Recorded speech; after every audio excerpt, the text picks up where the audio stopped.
Hello friend, आज का हमारा लेसन प्लान है अर्थशास्त्र का और आज का टॉपिक है श्रम।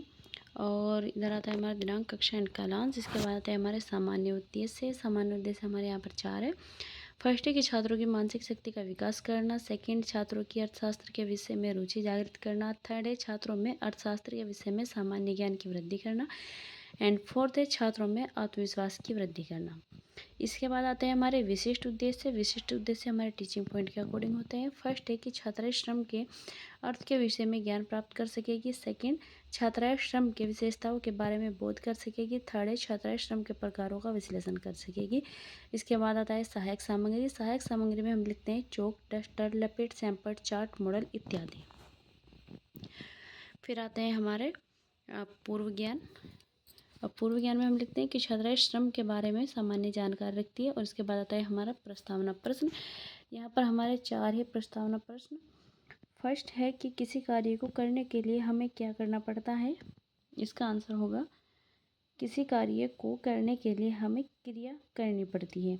सेकंड क्वेश्चन है क्रिया करने के लिए हमें क्या करना पड़ता है। इसका आंसर है मेहनत करनी पड़ती है। और फोर्थ है कि मेहनत को अर्थशास्त्र की भाषा में क्या कहते हैं। तो इसका आंसर होगा श्रम। और इसके बाद हम फोर्थ क्वेश्चन बन जाएगा हमारा कि श्रम का अर्थ बताइए, और ये हो जाएगा हमारा संभावित उत्तर। इसके बाद आता है हमारा उद्देश्य कथन। उद्देश्य कथन में हम लिखते हैं कि छात्राओं, आज हम श्रम के बारे में अध्ययन करेंगे।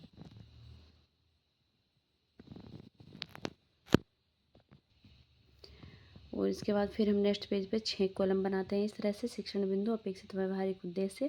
थर्ड में लिखते हैं शिक्षण अधिगम, छात्राध्यापिका क्रियाएं। फोर्थ में अनुभव, छात्रा क्रियाएं। और फिफ्थ कॉलम में लिखते हैं शिक्षण विधि, प्रवृत्ति, सहायक सामग्री। और जो हमारा सिक्स कॉलम होता है वो होता है मूल्यांकन का। सबसे पहले हम यहाँ पर लिखते हैं श्रम का अर्थ। और सेकंड कॉलम में लिखते हैं छात्राएं पूर्व ज्ञान का प्रदर्शन स्मरण कर सकेगी। और हम यहाँ पर इसके बाद सबसे पहले विकासात्मक प्रश्न पूछते हैं।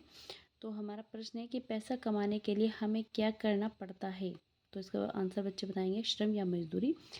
सेकंड क्वेश्चन है हमारा श्रम के बारे में बताइए। तो यहाँ पर हम श्रम के बारे में बताएंगे और ये हो जाएगा हमारा संभावित उत्तर। और सेकंड कॉलम में लिखते हैं कि छात्राएं श्रम के अर्थ के विषय में ज्ञान प्राप्त कर सकेगी। देखिए साधारण बोलचाल की भाषा में श्रम का अर्थ किसी कार्य को करने के लिए किए गए प्रयत्नों से लगाते हैं। अर्थशास्त्र में श्रम मनुष्य के उन सभी शारीरिक तथा मानसिक प्रयत्नों को कहते हैं जो धनोत्पादन की दृष्टि से किए जाते हैं। अर्थशास्त्र में श्रम का अर्थ मानवीय प्रयत्नों से लगाया जाता है, पशु या मशीन आदि के प्रयत्न से नहीं।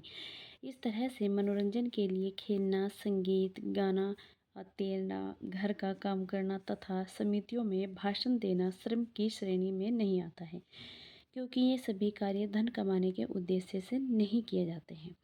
यहाँ पर फिर हमने एक डेफिनेशन लिखी है जो कि है मार्शल के शब्दों में, श्रम का आशय मनुष्य के आर्थिक कार्य से है, भले ही वह शरीर से किया गया हो अथवा मस्तिष्क से। तो यहाँ पर ये हमारा श्रम के बारे में बताया गया है। और यहाँ पर लिखते हैं छात्राएं ध्यानपूर्वक सुनेगी, समझेगी, वह सैंपट कार्य को अपनी कॉपी में नोट करेगी। फिर यहाँ पर ये हो जाएगा हमारा प्रश्नोत्तर प्रवृत्ति। यहाँ पर हो जाएगी व्याख्यान विधि और ये हमारी प्रदर्शन विधि, यानी कि जो भी हम इसके अकॉर्डिंग पिक्चर लगा सकते हैं अपने लेसन प्लान के हिसाब से। यहाँ पर हमने ये पिक्चर पेस्ट की है। और जो हमारा ये मूल्यांकन वाला कॉलम है, फिर हम जैसे हमारा एक टीचिंग पॉइंट कंप्लीट होता है तो यहाँ पर हम फिर एक क्वेश्चन लिखते हैं। तो यहाँ पर मैंने लिखा है कि श्रम किसे कहते हैं। सेकंड टीचिंग पॉइंट है हमारा श्रम की विशेषताएं। फिर सेकंड कॉलम में लिखेंगे कि छात्राएं नवीन ज्ञान को प्राप्त कर सकेगी। और यहाँ पर भी हमने एक विकासात्मक प्रश्न लिया है। प्रश्न है हमारा श्रम की परिभाषा बताइए। तो जो अभी हमने फर्स्ट टीचिंग पॉइंट में लिखी थी मार्शल के शब्दों में, वही हमने यहाँ पर लिखी है कि श्रम का आशय मनुष्य के आर्थिक कार्य से है, भले ही वह शरीर से किया गया हो या मस्तिष्क से। फिर यहाँ पर हमारा आ जाएगा सेकंड क्वेश्चन, श्रम की विशेषताओं के बारे में बताइए, ये हो जाएगा संभावित उत्तर। फिर हम यहाँ पर देखिए इसके बारे में बता रहे हैं। श्रम की विशेषताएं निम्न प्रकार है। फर्स्ट है कि श्रम गतिशील है। उत्पादन के साधनों में केवल श्रम ही गतिशील है जो एक व्यवसाय से दूसरे व्यवसाय में जा सकता है। सेकेंड है कि श्रम की कार्य कुशलता में वृद्धि की जा सकती है। देखिए यहाँ पर श्रम की कार्य कुशलता को बढ़ाने के लिए उसके शिक्षा व प्रशिक्षण पर पूंजी लगाई जाती है। इस प्रकार श्रम की कार्य क्षमता को बढ़ाया जा सकता है। थर्ड पॉइंट है कि श्रम की योग्यता व रुचि का महत्व। प्रत्येक कार्य में श्रम की योग्यता व रुचि के महत्व में दिन प्रतिदिन वृद्धि हो रही है, जिससे श्रम का महत्व भी बढ़ जाता है। फोर्थ पॉइंट है यहाँ पर कि श्रम उत्पत्ति का अनिवार्य साधन। उत्पत्ति का कोई भी कार्य बिना श्रम के नहीं हो सकता। मशीनें भी इसका महत्व कम नहीं कर सकी। आजकल शारीरिक श्रम की अपेक्षा मानसिक श्रम की आवश्यकता में वृद्धि हुई है। तो यहाँ पर देखिए यह है श्रम की विशेषता है। फिर यहाँ पर वही लिखेंगे सेम कि छात्राएं ध्यानपूर्वक सुनेगी समझेगी। और यहाँ पर प्रश्न उत्तर प्रवृत्ति व्याख्यान विधि और मूल्यांकन वाले कॉलम में भी फिर हम यहाँ पर एक क्वेश्चन लिखेंगे कि श्रम की कोई एक विशेषताएं बताइए या कोई दो विशेषताएं बताइए। इस तरह से हम यहाँ पर अपना क्वेश्चन बना सकते हैं। थर्ड टीचिंग पॉइंट आता है हमारा कि श्रम के प्रकार। और सेकंड कॉलम में लिखेंगे छात्राएं नवीन ज्ञान को प्राप्त कर सकेगी। और यहाँ पर भी हमने एक विकासात्मक प्रश्न लिया है। प्रश्न है हमारा श्रम की कोई दो विशेषताएं बताइए। तो यहाँ पर लिख देंगे कि श्रम गतिशील है। और सेकंड है कि श्रम की योग्यता व रुचि का महत्व। और यहाँ पर हमने सेकंड क्वेश्चन हमारा हो जाएगा कि श्रम के प्रकारों के बारे में बताइए। और ये हो जाएगा संभावित उत्तर। फिर यहाँ पर लिखते हैं हम छात्र अध्यापिका कथन।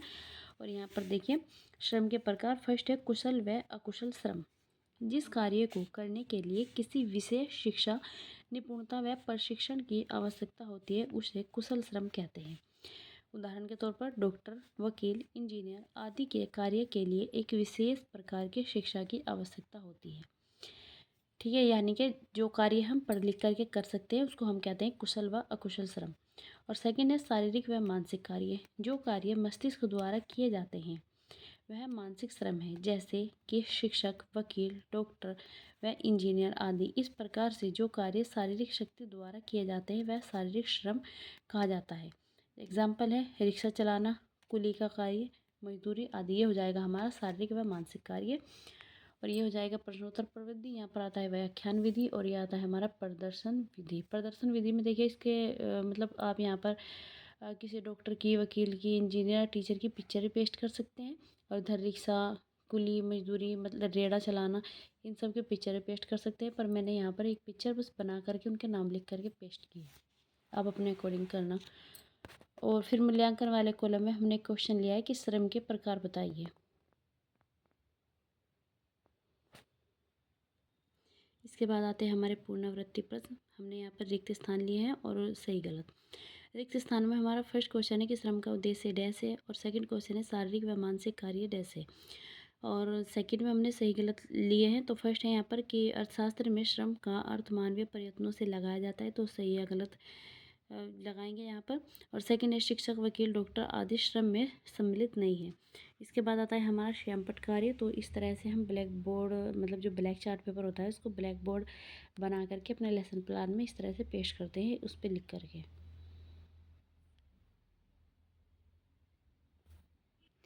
और लास्ट में आता है हमारा गृह कार्य। फर्स्ट है हमारा किस श्रम के बारे में बताइए। सेकंड श्रम के प्रकार बताइए। और थर्ड क्वेश्चन है श्रम की विशेषताओं की व्याख्या कीजिए।